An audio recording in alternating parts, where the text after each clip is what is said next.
আচ্ছা এখানে দেখো আরেকটা সমস্যা। এখানে তোমাকে শুধু এরকম একটা টেবিল দেওয়া থাকবে, বলবে এই টেবিল থেকে কি করো, HTML কোডগুলো লিখো, ঠিক আছে? এরকম একটা টেবিল দেওয়া থাকবে।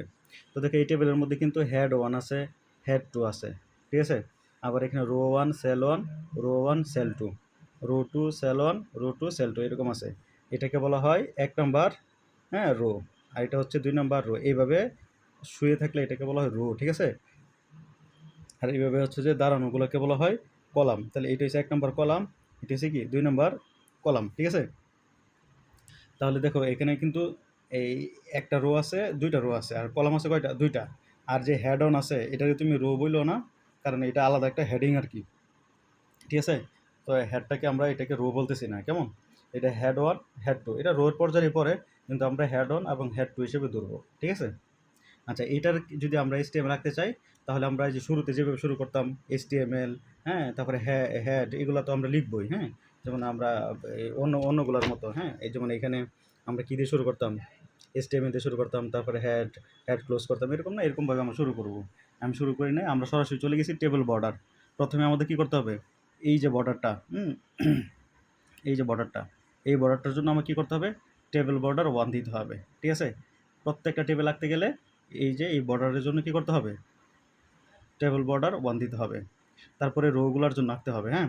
তার রোগুলার জন্য যে টিআর দিব, কী দিব, টিআর দিব, হ্যাঁ? টিআর দিয়ে এখানে টিএইচ দিব। টিএইচ মানে হচ্ছে আগে দিতাম আমরা টিডি, আগে কী দিতাম, টিডি। যেমন এখানে আমরা যে আঁকছিলাম, এই যে এখানে কিন্তু কী দিয়েছিলাম, টিআরের পরে টিডি মানে টেবল ডেটা দিতাম, ঠিক আছে?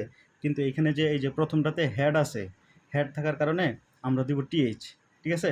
টেবল হেড, টেবলের কি হেড আর কি। তো টিএইচ দিব, আর এখানে যেটা হেড অন না, হেড অন দিব, ঠিক আছে? তারপরে এটা টিএইচটা কী করে দিব, ক্লোজ করে দিব। এটা হচ্ছে 1 নাম্বার হেডের জন্য, ঠিক আছে? আবার 2 নাম্বার হেডের জন্য আবার টিএইচ দিব, হেড কী লিখবো, 2 লিখবো, ঠিক আছে?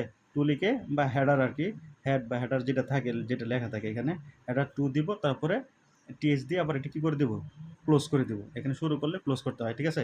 তাহলে আমার এতটুকু লেখা মানে এটা ক্লোজ, এটা হয়ে এতটুকু হয়ে যাওয়া, ঠিক আছে? বর্ডার সহ, পুরো বর্ডার সহ এতটুকু হয়ে গেছে। তারপরে আমার এই এই রোটার জন্য আমি কী করতে হবে, আবার টিআর আনতে হবে। তাহলে আমি দেখো এখানে কী করলাম, টিআর আনলাম। এই যে এখানে টিআর আনছিলাম, এখানে টিআরটা ক্লোজ করছি, ঠিক আছে? আবার টিআর আনবো, তাহলে আমি আরেকটা রো পাবো, ঠিক আছে? এই রোটাকে ব্যাখ্যা করবো এবার 1 নম্বর রোটাকে। তো 1 নম্বর রোটাকে ব্যাখ্যা করার জন্য আমাকে কী করতে হবে, আবার টিআর আনতে হবে, ঠিক আছে? টিআর আনলাম, তারপরে এই টিডি, এখানে আনবো টিডি মানে টেবল ডাটা। টেবল ডাটা আনবো, দেখো এই টেবল ডাটার মধ্যে রো 1, এই যে রো 1 লিখবো, সেল 1, সেল 1 লিখবো, ঠিক আছে? তারপর টেবল ডাটা কী করে দেবো, ক্লোজ করে দেবো। তারপরে এতটুকু আমাদের প্রথম অংশটুকু কী হয়ে গেছে, বর্ণনা হয়ে গেছে।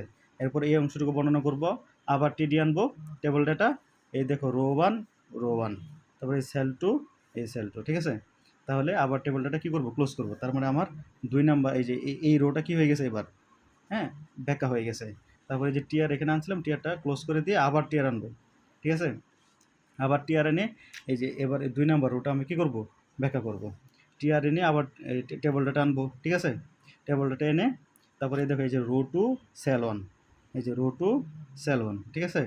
তারপরে এই টেবল ডাটা ক্লোজ করে আবার এতটুকুর জন্য আবার ব্যাখ্যা করবো। তারপরে আবার আবার টিডি আনবো মানে টেবল ডাটা, তারপরে এই যে রো 2 সেল 2, এই যে রো 2 সেল 2, তারপরে টেবল ডাটা কী করবো, ক্লোজ করে দেবো, ঠিক আছে?